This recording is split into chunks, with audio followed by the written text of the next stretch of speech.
আমি আইন অনুযায়ী সরকারের প্রধানমন্ত্রী পদের কর্তব্য বিশ্বস্ততার সহিত পালন করিব। চতুর্থবারের মতো প্রধানমন্ত্রী আওয়ামী লীগ সভাপতি শেখ হাসিনা শপথ নিলেন মন্ত্রিসভার ৪৭ সদস্য, আস্থা ও বিশ্বাসের মর্যাদা রাখার অঙ্গীকার।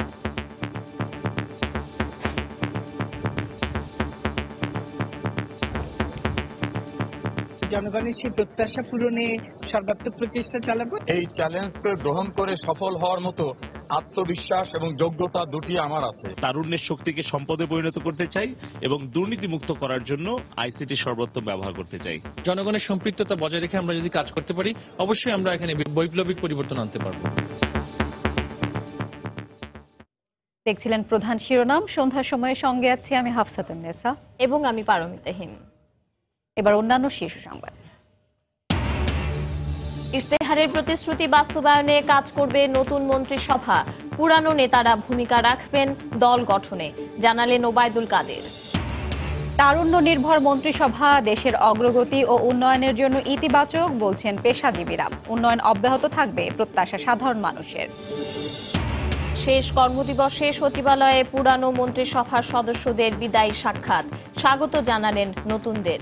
বাদ পড়ার বিষয়ে আলোচনা করবে শরিকরা, জানালেন মেনন। এবং পূর্ব বিরোধের জেরেই গণধর্ষণের শিকার হন সুবর্ণচরের গৃহবধূ। ব্যক্তিগত শত্রুতাকে রাজনৈতিক রূপ দেওয়ার অপচেষ্টা হয়েছে বলছে স্থানীয় আওয়ামী লীগ।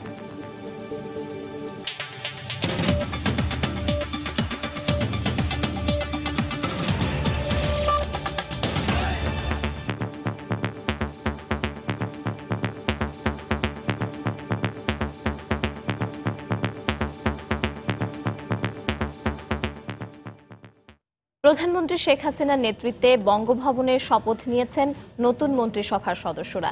বিকেল 3:30টায় বঙ্গভবনের দরবার হলে রাষ্ট্রপতি আব্দুল হামিদ মন্ত্রিসভার সদস্যদের শপথ করান। প্রথমে আওয়ামী লীগ সভাপতি প্রধানমন্ত্রী হিসেবে শপথ নেন। পরে 24 জন মন্ত্রী, 19 জন প্রতিমন্ত্রী ও 3 জন উপমন্ত্রী পর্যায়ক্রমে শপথ নেন। বিকেল 3:30টার দিকে বঙ্গভবনের দরবার হলে আসেন রাষ্ট্রপতি মোহাম্মদ আব্দুল হামিদ। জাতীয় সঙ্গীতের মধ্য দিয়ে শুরু হয় শপথের আনুষ্ঠানিকতা। রাষ্ট্রপতি মোহাম্মদ আব্দুল হামিদ শপথ বাক্য পাঠ করান। আমি শেখ হাসিনা। প্রথমে শপথ নেন টানা 3 বারের নির্বাচিত প্রধানমন্ত্রী ও আওয়ামী লীগ সভাপতি শেখ হাসিনা। করিতেছি যে আমি আইন অনুযায়ী। এরপর রাষ্ট্রপতি 24 জন পূর্ণমন্ত্রীকে শপথ বাক্য পাঠ করান। পরে 19 জন প্রতিমন্ত্রীকে শপথ পড়ান রাষ্ট্রপতি মোহাম্মদ আব্দুল হামিদ। সবশেষ 3 জন উপমন্ত্রীকে শপথ পাঠ করানোর মধ্য দিয়ে শেষ হয় আনুষ্ঠানিকতা। এর আগে বিকেল 3:15টার দিকে ঐতিহাসিক এই অনুষ্ঠানে উপস্থিত হন দেশের ইতিহাসে 4 বার নির্বাচিত ও এক নাগারে 3 বার নির্বাচিত প্রধানমন্ত্রী শেখ হাসিনা। রাষ্ট্রীয় এই অনুষ্ঠানের সাক্ষী হয়েছেন প্রায় 1000 আমন্ত্রিত অতিথি। দেবাশিস রায়, সময় সংবাদ, ঢাকা। প্রধানমন্ত্রী শেখ হাসিনার উপর অর্পিত দায়িত্ব যেন নিষ্ঠার সঙ্গে তিনি পালন করতে পারেন, সেজন্য দেশবাসীর কাছে দোয়া চেয়েছেন তার ছোট বোন শেখ রেহানা। বিকেলে বঙ্গভবনে শপথ অনুষ্ঠান শেষে সাংবাদিকদের কাছে তিনি এ প্রতিক্রিয়া জানান। এ সময় আওয়ামী লীগ সরকারের সাফল্য কামনা করেন বঙ্গবন্ধুর ছোট কন্যা। আপার উপরে, আমাদের প্রধানমন্ত্রীর উপরে গুরু দায়িত্ব। আপনাদের সবার সহযোগিতা চাই, বাংলাদেশের মানুষের দোয়া চাই যাতে আপার কাজটা সুষ্ঠুভাবে ভালোভাবে করতে পারে, নিষ্ঠার সাথে করতে পারে, কারণ গুরু দায়িত্বটা বেড়ে গেল। জয় বাংলা। আওয়ামী লীগের নির্বাচনী ইশতেহার বাস্তবায়ন করাই নতুন মন্ত্রীদের মূল চ্যালেঞ্জ হবে বলে মন্তব্য করেছেন দলটির সাধারণ সম্পাদক এবং আবারও সড়ক পরিবহন ও সেতু মন্ত্রণালয়ের দায়িত্ব পাওয়া ওবায়দুল কাদের। বিকেলে বঙ্গভবনে মন্ত্রী হিসেবে শপথ গ্রহণ শেষে তিনি সাংবাদিকদের কথা বলেন। তিনি আরও বলেন, পুরানো নেতারা দলকে সাংগঠনিকভাবে শক্তিশালী করতে কাজ করবেন। নির্বাচনী ইশতেহারের যে প্রতিশ্রুতিগুলো, এগুলো অক্ষরে অক্ষরে পালন করা, ইমপ্লিমেন্টেশন প্রসেসে যাওয়া, এটাই আমাদের চ্যালেঞ্জ এবং এই কাজটি আমরা প্রথমও করব, মাঝখানেও করব, শেষেও করব, কারো হারানোর কিছু নেই। আমার মনে হয় এটা দায়িত্বের পরিবর্তন, দায়িত্বের রূপান্তর। দল এবং সরকারের যে আলাদা সত্তা আছে, সেই সত্তাটা বজায় রাখতে হলে রেসপন্সিবল লিডারদের একটা অংশকে দলের দায়িত্বে রাখতে হবে। সেজন্য আমি এটাকে বলবো, কেউ বাদ পড়েছেন এটা আমি বলবো না। 14 দল আমাদের সঙ্গে আছে। এখন মন্ত্রী থাকা না থাকার উপর তো আমাদের অ্যালায়েন্স ভেঙে গেছে, এটা তো বলা যাবে না। সততা, নিষ্ঠা ও বিশ্বস্ততার সঙ্গে দায়িত্ব পালনের অঙ্গীকার করেছেন নতুন শপথ নেওয়া মন্ত্রী, প্রতিমন্ত্রী ও উপমন্ত্রীরা। বিকেলে বঙ্গভবনে শপথ নেওয়ার পর গণমাধ্যমকে দেয়া তাৎক্ষণিক প্রতিক্রিয়ায় কথা বলেন তারা। এছাড়া দায়িত্ব পালনের ক্ষেত্রে যে কোনো বিষয়ে আগের মন্ত্রিসভার সদস্যদের পরামর্শ নেওয়ার কথাও জানান নতুনরা।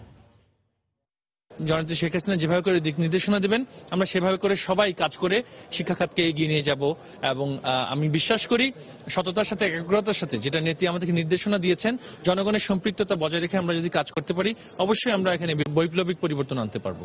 দলের গুরুত্বপূর্ণ দায়িত্ব যেভাবে মাননীয় প্রধানমন্ত্রীর নির্দেশনা নিয়ে কাজ করেছি, ঠিক একইভাবে যেহেতু আমাদের দলের সভানেত্রী মাননীয় প্রধানমন্ত্রী জননেত্রী শেখ হাসিনাই সরকারের প্রধানমন্ত্রী, তার নির্দেশনা নিয়েই সততা, বিশ্বস্ততা এবং দৃঢ়তার সাথে কাজ করব। আমরা অবশ্যই মনে করি মাননীয় প্রধানমন্ত্রীর প্রতিশ্রুত ইশতেহারের বাস্তবায়ন অবশ্যই আমরা ইনশাল্লাহ করব এবং এটা আমাদের করতে হবে। আগে যিনি এই মন্ত্রণালয়ের দায়িত্বে ছিলেন তিনি ভালো কাজ করেছেন, যেগুলো তিনি এগিয়ে নিয়ে গেছেন, সমাপ্ত করতে পারেননি, সেই কাজগুলো আমি তার সাথেই পরামর্শ করে মাননীয় প্রধানমন্ত্রীর নির্দেশনা অনুযায়ী সেগুলো সমাপ্ত করব। ভালো গণমাধ্যম, আমি মনে করি তাদেরকে রাষ্ট্রের পক্ষ থেকে কিভাবে সহায়তা করা যায় সেই জিনিসটা আমি দেখব। মাননীয় প্রধানমন্ত্রী জননেত্রী শেখ হাসিনা তিনি যে টিম স্পিরিটের উপরে কাজ করেন, তার যে দৃঢ় পরিশ্রম করা, সততা, নিষ্ঠা এবং জনকল্যাণে তার যে আগ্রহ, সেই আগ্রহের পথ অনুসরণ করেই কিন্তু আমি তার অনুসারী হিসাবে দায়িত্ব পালন করার কথা ভাবছি এবং আমার বিশ্বাস ইনশাআল্লাহ আমি এটা করতে সক্ষম হব। জনগণের সেই প্রত্যাশা পূরণে সর্বাত্মক প্রচেষ্টা চালাবো। আর একই সঙ্গে বঙ্গবন্ধু কন্যা তিনি তার যে বিশ্বাস এবং আস্থা স্থাপন করে এই এতগুলো দায়িত্ব দিয়েছেন, সেই বিশ্বাস এবং আস্থার যেন মর্যাদা রক্ষা করতে পারি তার জন্য চেষ্টা করব। নতুন মন্ত্রিসভাকে বেশ কয়েকটি চ্যালেঞ্জ নিয়ে এগিয়ে যেতে হবে বলে মনে করেন রাজনৈতিক বিশ্লেষকরা। মন্ত্রিপরিষদে নবীন প্রবীণের মিশেল থাকায় কাজে গতি আসবে বলে মত তাদের। তবে এবারের দায়িত্বপ্রাপ্তরা অভিজ্ঞতায় কিছুটা পিছিয়ে থাকায় এক্ষেত্রে সংসদীয় স্থায়ী কমিটিগুলোকে শক্তিশালী করা গেলে ঘাটতি থাকবে না বলে মনে করছেন বিশ্লেষকরা। এহসান জুয়েলের রিপোর্ট। প্রতি বাংলাদেশের প্রতি অকৃত্রিম বিশ্বাস ও আনুগত্য পোষণ চমক থাকার কথা আগে জানিয়েছিলেন আওয়ামী লীগের সাধারণ সম্পাদক। সোমবার শপথ নেয়া মন্ত্রী, প্রতিমন্ত্রী আর উপমন্ত্রীর কাতারে নতুন মুখের আধিক্য সেই চমকেরই অংশ। যারা দায়িত্ব পেলেন তাদের বেশিরভাগেরই আগে অভিজ্ঞতা কম, তবে আগামী দিনের জন্য নতুন নেতৃত্ব তুলে আনার পাশাপাশি পরিচ্ছন্ন ইমেজ আর সাংগঠনিক দক্ষতাই মূলে কাজ করেছে বলে মনে করছেন রাজনৈতিক বিশ্লেষকরা। যাদেরকেই উনি টিমে রেখেছেন, মোটা দাগে আমার কাছে যেটা লেগেছে যে সবাই ক্লিন ইমেজের অধিকারী। আমার কাছে যেটা মনে হয়েছে যে মাননীয় প্রধানমন্ত্রী ভবিষ্যতে নেতৃত্ব তৈরি করারও একটা প্রচেষ্টা হিসেবে এই মন্ত্রিসভাটাকে নিয়েছেন, কারণ এমন অনেককে উনি অন্তর্ভুক্ত করেছেন যারা প্রথমবারের মতো এমপি হয়েছেন। মন্ত্রিসভায় নবীন প্রবীণের যে সমন্বয়টা হওয়া দরকার সেটা যথাযথভাবে হয়নি।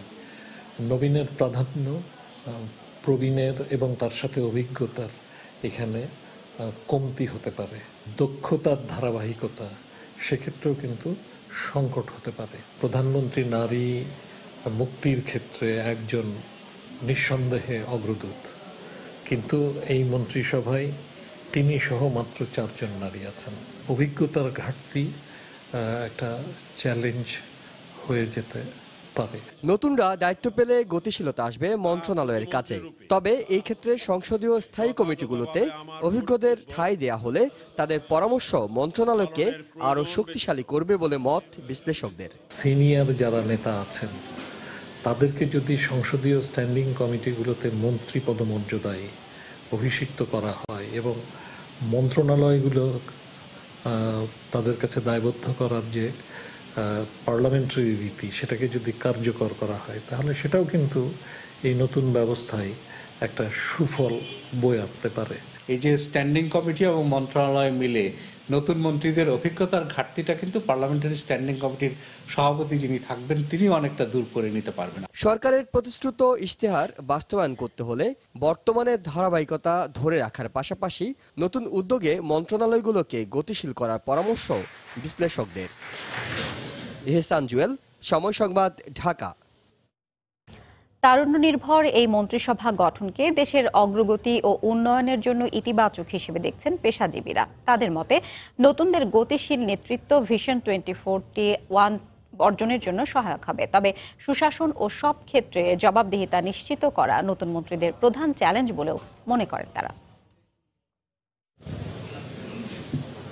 মন্ত্রিসভার ৪৬ জন সদস্যের বেশিরভাগই নবীন ও প্রথমবারের মন্ত্রী। নেতৃত্বের বিকাশে নবীনদের সুযোগ করে দেওয়ার পদক্ষেপ রাজনীতি ও অর্থনৈতিক উন্নয়নের জন্য ইতিবাচক বলে মনে করেন পেশাজীবীরা। তারা বলছেন, যোগ দিয়ে কাজ বুঝে নেয়ার ব্যাপারে গুরুত্ব দিতে হবে, কাজে লাগাতে হবে পুরনোদের অভিজ্ঞতা ও পরামর্শ। অনভিজ্ঞ, নতুন, আসলে যে আপনারা যারা অভিজ্ঞ বলি আমরা, তারা কিন্তু অনভিজ্ঞ হয়েই শুরু করেন এবং পরবর্তীতে অভিজ্ঞ হন। কিছুটা সময় নিয়ে তারা তাদের মন্ত্রণালয়কে বোঝবার জানবার চেষ্টা করবেন। তারা কর্মসূচিগুলো যে কোথায় কোনটা কিভাবে আছে সেগুলো বোঝার চেষ্টা করবেন। বোঝার চেষ্টা করে তারপরে তারা যদি কাজ শুরু করেন, আমি মনে করি যে তারা খারাপ করবেন না, তারা ভালো করবেন। আমরা অবশ্যই আশাবাদী যে একটি সুন্দর 2019 সাল, একটি নতুন প্রজন্মরা একটি সুন্দর বাংলাদেশ দেখতে পারবে এই নতুন মন্ত্রীদের দ্বারা। অনেক কিছু আমরা স্বপ্নে কোনোদিন চিন্তা করতে পারি নাই, সে স্বপ্ন কিন্তু বাস্তবায়ন হচ্ছে। আমাদেরকে আসলে সিস্টেমের মধ্যে চলতে হবে। আমরা আজকে কিন্তু উন্নত দেশ হচ্ছে, উন্নত দেশের প্রত্যেকটা উন্নত দেশ কিন্তু সিস্টেম মতো চলে, ধারাবাহিকতা। যেখানে রেড সিগন্যাল দাঁড়াতেই হবে। তা আমাদের মনে হয় সেই সময় এখন এসছে। গেল কয়েক বছরে আর্থিক খাতের হারানো সুনাম পুনরুদ্ধার আর সুশাসন ও জবাবদিহিতা নিশ্চিত করা মন্ত্রীদের প্রধান চ্যালেঞ্জ বলে মনে করেন পেশাজীবীরা। নির্মোহভাবে অর্থনীতির চাহিদাটাকেই মূল রাখা এবং দেশের স্বার্থটাকে মূল রাখা, সেটা আমরা আশা করব যে সেভাবেই বিভিন্ন কার্যক্রম পরিচালিত হবে নতুন নেতৃত্বে। তারা যদি যোগ্যতরভাবে তাদের দায়িত্ব পালন করতে পারেন, তাহলে প্রধানমন্ত্রীর সিদ্ধান্তটিও কিন্তু প্রশংসিত হবে। আর যদি তারা ব্যর্থ হন, তারা যদি দুর্নীতিগ্রস্ত হন, তাহলে প্রধানমন্ত্রী হতাশ হবেন, দেশবাসী হতাশ হবে এবং চূড়ান্ত বিচারে সরকারের খুব বদনাম হবে। ভবিষ্যতের বাংলাদেশের ধারক হবে তরুণ ও নবীনরাই। কাজেই দেশ গঠনের দায়িত্ব নতুন প্রজন্মের কাঁধেই অর্পণ করা প্রধানমন্ত্রীর রাজনৈতিক দূরদৃষ্টির বহিঃপ্রকাশ বলেও মত তাদের। সাজিদ রাজু, সময় সংবাদ, ঢাকা। নতুন মন্ত্রিসভাকে স্বাগত জানিয়েছে সাধারণ মানুষও। নবীন এবং প্রবীণদের সমন্বিত চেষ্টা আর অভিজ্ঞতার আলোকে একটি সুখী সমৃদ্ধ বাংলাদেশ গড়ার প্রত্যাশা তাদের। রাজনীতির এ পট পরিবর্তনে তারুণ্যের হাতেই আগামীর বাংলাদেশ নিরাপদে থাকবে বলে প্রত্যাশা সচেতন নাগরিকদের। হেভিওয়ারদের দক্ষতা, তাদের পারফরমেন্স দেশবাসী দেখছে। এখন নতুনদের প্রতি মানুষের একটা প্রত্যাশা আছে, তারা কিছু পারফরমেন্স দেখাবে দেশবাসীকে। ইয়াং জেনারেশন ঢুকছে, অবশ্যই এখানে চমক আছে, আর দেখাবে কাজ করে বুঝাই দেবো জনগণের আমরা পারি। ওনারা প্রথমে যেমন ক্লিন ইমেজ নিয়ে আসে এবং শেষ পর্যন্ত যাতে ক্লিন ইমেজটা নিয়ে থাকতে পারে, এটাই আমরা আশা করি। নতুনদের মধ্যে অনেকেই যারা আসছে তাদের মধ্যে অনেকেই, যেমন আমাদের শিক্ষামন্ত্রীটা চেঞ্জ করছে, ওটাও ঠিক ছিল। আরো কিছু কিছু যারা করছে ওগুলো মোটামুটি ভালো, খারাপ না। যে অনিয়মগুলো স্কুলগুলোতে আছে, আমাদের বাচ্চারা যে স্কুল কলেজে পড়ছে, এই অনিয়মগুলো আশা করি আগামী দিনে দূরীভূত হবে। অভিজ্ঞতাটা বেশি জরুরি আমার মনে হয়। এই যে দেখা যাক, দেখি ওরা অভিজ্ঞতা অর্জন করুক। নতুন মন্ত্রী লেগে আমরা চাই ভালো কাজ কম, এটা চাই আর কি। জনগণ ভালোভাবে থাকে কিংবা ভালোভাবে চলতে পারে, সেই প্রত্যাশাটাই আমরা করি। দেশটা ভালো চলুক, দুর্নীতিমুক্ত হোক, এগুলি চাই। যেমন মাদক ব্যবসায় এগুলি বন্ধ হোক। দেশ সুন্দর হলে সব সুন্দর, সবকিছু ভালোভাবে চলতেই। সচিবালয় জুড়েই ছিল আজ বিদায়ের সুর। তবে এই বিদায়ের মধ্যেই নতুনদের বরণ করে নেওয়ার আমেজও ছিল। চলতি মেয়াদের শেষ কর্মদিবসে শেষবারের মতো নিজ নিজ দপ্তরে আসেন বিদায়ী মন্ত্রী প্রতিমন্ত্রীরা। তারা আশা করেন নতুন মন্ত্রিসভার সদস্যরা দেশকে সফলতার সঙ্গে এগিয়ে নেবেন। বিদায় সমাজ কল্যাণ মন্ত্রী রাশেদ খান মেনন জানান, মন্ত্রিসভা থেকে শরিকরা বাদ পড়ার বিষয়ে পরবর্তীতে আলোচনা করা হবে। কারো 5 কারো বা টানা 10 বছর কেটেছে এই সচিবালয়ে, কিন্তু সোমবারের দিনটি ছিল বিচ্ছেদের। স্বাভাবিক নিয়মেই নতুনদের জায়গা দিতে বিদায় নিতে হয়েছে পুরনোদের। আর তাই সচিবালয় জুড়েই একদিকে বিদায়ের সুর, অন্যদিকে নতুনকে স্বাগত জানানোর প্রস্তুতি। এ কারণে শেষ কর্মদিবসে দপ্তরে এসে অনেকটাই আবেগপ্রবণ বিদায়ী মন্ত্রীরা। এই সংসার যাওয়া আসার রঙ্গমঞ্চ, কেউ যাবে কেউ আসবে, এটি নিয়ম। মন্ত্রণালয়ের কর্মকর্তা কর্মচারীরা ফুলের শুভেচ্ছায় বিদায় জানিয়েছেন মন্ত্রীদের। নতুনের উদ্যমে গড়ে উঠবে কাঙ্ক্ষিত উন্নত বাংলাদেশ, এমন আশা করেন বিদায়ী মন্ত্রীরা। আমি নতুন মন্ত্রিসভাকে স্বাগত জানাই। বাংলাদেশ আওয়ামী লীগের যে ম্যানিফেস্টো, সেই ম্যানিফেস্টো বাস্তবায়নের ক্ষেত্রে, নতুন বাংলাদেশ গড়ার ক্ষেত্রে এই নতুন মন্ত্রিসভা অত্যন্ত গুরুত্বপূর্ণ ভূমিকা রাখবে বলে আমি আশা করি। আমি তাকে স্বাগত জানাচ্ছি আমাদের এই মন্ত্রণালয়ে। আর আমি আশা করছি যে তিনি উদ্যোগী মানুষ, আপনাদের সকলের এই আন্তরিকতা সহযোগিতা নিয়ে তিনি ভালোভাবে আমাদের এই ধারাবাহিকতাটা অব্যাহত করবেন আর উচ্চমানে নিয়ে যেতে সক্ষম হবেন। মানুষের চলার পথে ভুল ত্রুটি হতে পারে, আমারও হতে পারে। আমার আচার আচরণে, কথাবার্তায় কেউ যদি কখনো অসন্তুষ্ট হয়ে থাকেন, ক্ষমার সুন্দর দৃষ্টিতে দেখবেন। দশম সংসদের মন্ত্রীদের মধ্যে সবচেয়ে বয়োজ্যেষ্ঠ মন্ত্রী আবুল মাল আব্দুল মুহিত টানা 2 মেয়াদে পালন করেছেন অর্থমন্ত্রীর দায়িত্ব। তবে এবার অংশ নেননি সংসদ নির্বাচনে। শেষ দিনে বলেছেন অবসরে নিজের ভাবনার কথা। আমার একটা বিরাট কালেকশন অফ বুকস আছে। আমি দাবি করি যে এরকম প্রাইভেট কালেকশন এই দেশে দ্বিতীয়টি নেই। সেখানে প্রায় 50,000 বই আছে আমার। এই 50,000 বই তো আমি সব পড়ি নাই, এইগুলা কিছু কিছু পড়তে শুরু করব। এই পড়ার মধ্যে থেকে আমি কিছু লেখালেখি চালাচ্ছি, অনবরত চালিয়ে থাকি। নতুন মন্ত্রীরা সবাই আওয়ামী লীগের। এ কারণে বিদায়ী সমাজ কল্যাণ মন্ত্রী রাশেদ খান মেনন জানান, মন্ত্রিসভা থেকে শরিকরা বাদ পড়ার বিষয়ে আলোচনা করবেন তারা। প্রথম থেকে কথা ছিল নির্বাচন, আন্দোলন, নির্বাচন এবং সরকার। তো সেই বিবেচনাটা নেওয়া হয়েছে বলে মনে হয়নি আর কি। তো আমরা নিশ্চয়ই নিয়ে আলাপ করব। মঙ্গলবার থেকে নিজ নিজ দপ্তরে যোগ দেবেন একাদশ সংসদের মন্ত্রিসভার বেশিরভাগ সদস্য। আতিকুর রহমান তমাল, সময় সংবাদ, ঢাকা। সন্ধ্যার সময় আরো থাকছে। চট্টগ্রামের পাহাড়তলীতে চালের বাজারে ব্যবসায়ীদের পিটুনিতে আওয়ামী লীগ নেতা সোহেল নিহত। পরিবার ও ব্যবসায়ীদের পাল্টাপাল্টি অভিযোগ।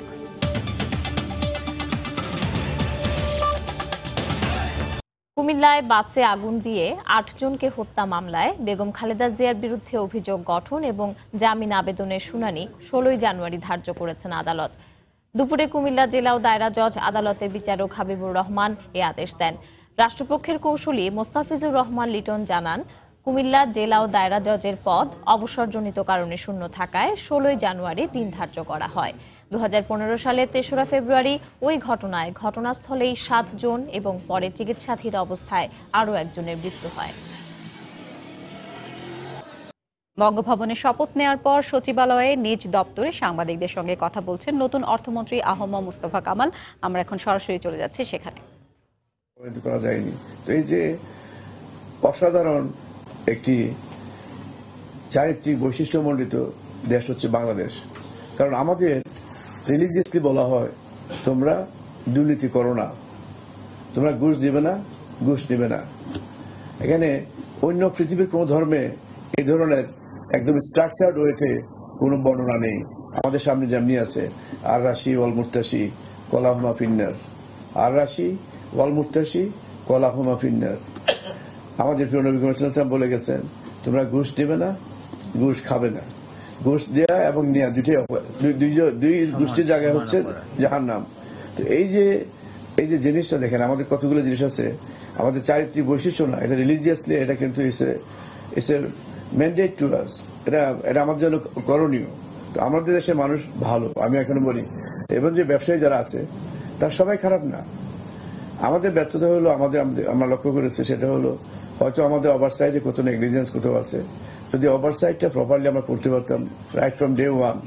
আজকে যে নন পারফর্মিং লোনের কথা বলা হচ্ছে, নন পারফর্মিং লোন বাংলাদেশে কালচারালি আমরা যদি দেখি, এটা কিন্তু অনেক লম্বা সময় থেকে চলে আসছে। এটা আমি কারো নাম বলবো না, আমাদের সরকার না, তার আগেকার সরকারগুলো থেকে ওই সময় থেকে শুরু হয়েছে। নন পারফর্মিং লোন আমাদের সেখানে 13%, it's high, it's very big. আমাদের হওয়া হচ্ছে 7 থেকে 8%। 7 থেকে 8 হলে দিস ইজ ওকে, 13% অনেক বেশি। আমাদের সেটাকে নিয়ন্ত্রণ করতে হবে। এবং সাংবাদিকদের সঙ্গে কথা বলছেন নতুন অর্থমন্ত্রী আহম মুস্তফা কামাল। আমরা এতক্ষণ সরাসরি ছিলাম সেখানে।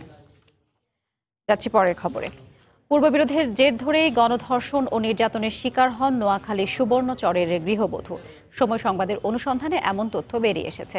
গত 30 ডিসেম্বর শেষ রাতে একদল দুর্বৃত্ত এই জঘন্য ঘটনাটি ঘটায়।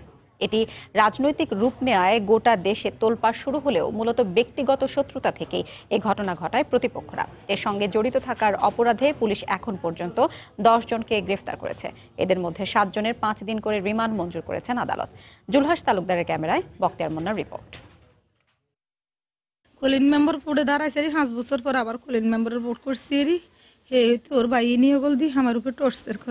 রোববার হাসপাতালের বিছানায় সময় ক্যামেরার সামনে তার উপর নির্যাতনের আগেকার ক্ষোভের গল্প তুলে ধরেন নোয়াখালীর সুবর্ণচরের মধ্যবাগ্যা গ্রামের গণধর্ষণের শিকার গৃহবধূ। 2016 সালের ইউনিয়ন পরিষদ নির্বাচনে এই গৃহবধূ বিজয়ী ইউপি সদস্য স্থানীয় আওয়ামী লীগ নেতা খলিলের পক্ষ নিলে এই বিরোধের শুরু। তখনও পরাজিত ইউপি সদস্য রুহুল আমিন বাহিনীর নির্যাতন ভোগ করতে হয় পরিবারটিকে। আগের বিরোধের জের ধরেই গত 30 ডিসেম্বরের নির্বাচনে তার গ্রামেই ভোট কেন্দ্রে রুহুল আমিন বাহিনীর সাথে বাকবিতণ্ডায় জড়িয়ে পড়েন ওই গৃহবধূ। সেই রাতেই ওই গৃহবধূকে স্বামী সন্তানের সামনে পাশবিক নির্যাতন চালিয়ে দিনের প্রতিশোধ নেয় রুহুল আমিন বাহিনী। সরকারি মেডিকেল রিপোর্টেও ধর্ষণের প্রমাণ মিলেছে। যারা এখন দর্শন করছে ওই মহিলাকে, ইউপি নির্বাচনের পরে ওই মহিলাকে এবং ওর স্বামীকে রাস্তার উপর রাত্রে ওরাই মারধর করছে।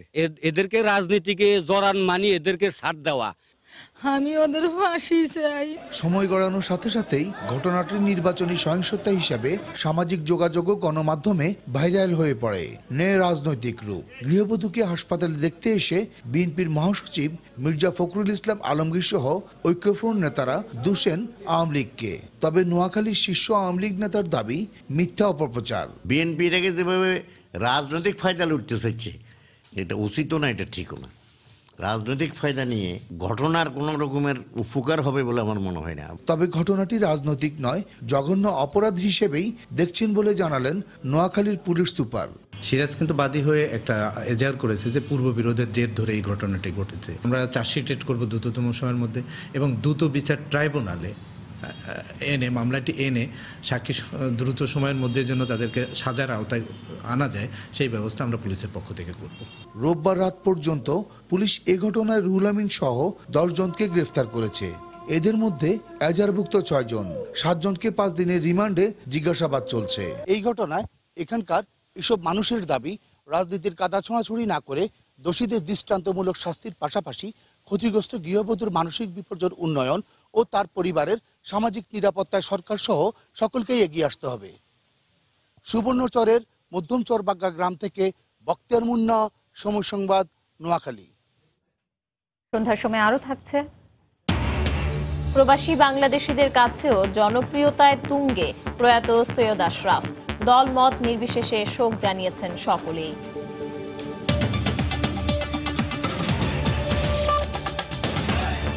চট্টগ্রামে পিটুনিতে এক আওয়ামী লীগ নেতা নিহত হয়েছেন। ব্যবসায়ীদের অভিযোগ, নিহত মহিউদ্দিন সোহেল চাঁদা আদায় করায় উত্তেজিত জনতার গণপিটুনিতে মারা গেছেন। পরিবারের দাবি, মাদক বিরোধী পদক্ষেপ নেয়ায় তাকে হত্যা করা হয়েছে।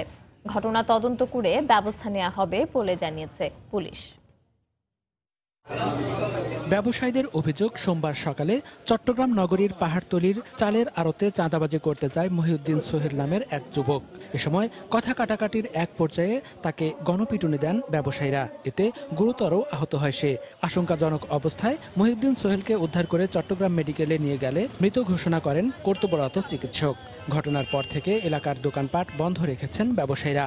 আমাদের বাজারে একজন ব্যবসায়ী ছিল, ওইখানে ওনাকে পাথর মেরে মাথা ফাটিয়ে দিয়েছে।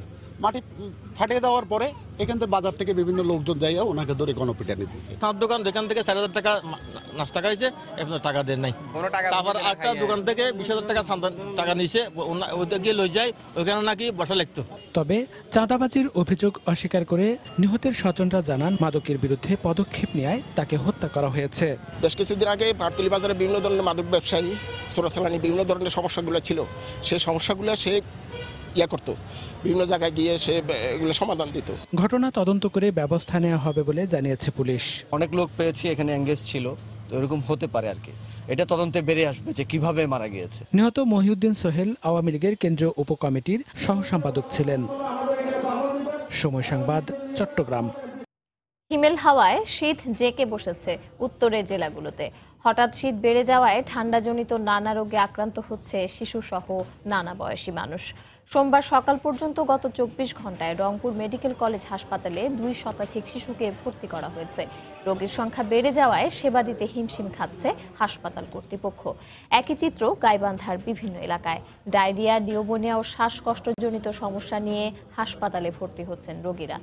এছাড়া নীলফামারী, মেহেরপুর ও পঞ্চগড় সহ দেশের বিভিন্ন জেলায় ঠান্ডাজনিত রোগে আক্রান্ত হচ্ছেন অনেকে। এই অবস্থায় শিশুদের গরম কাপড়ে জড়িয়ে রাখার পরামর্শ চিকিৎসকদের।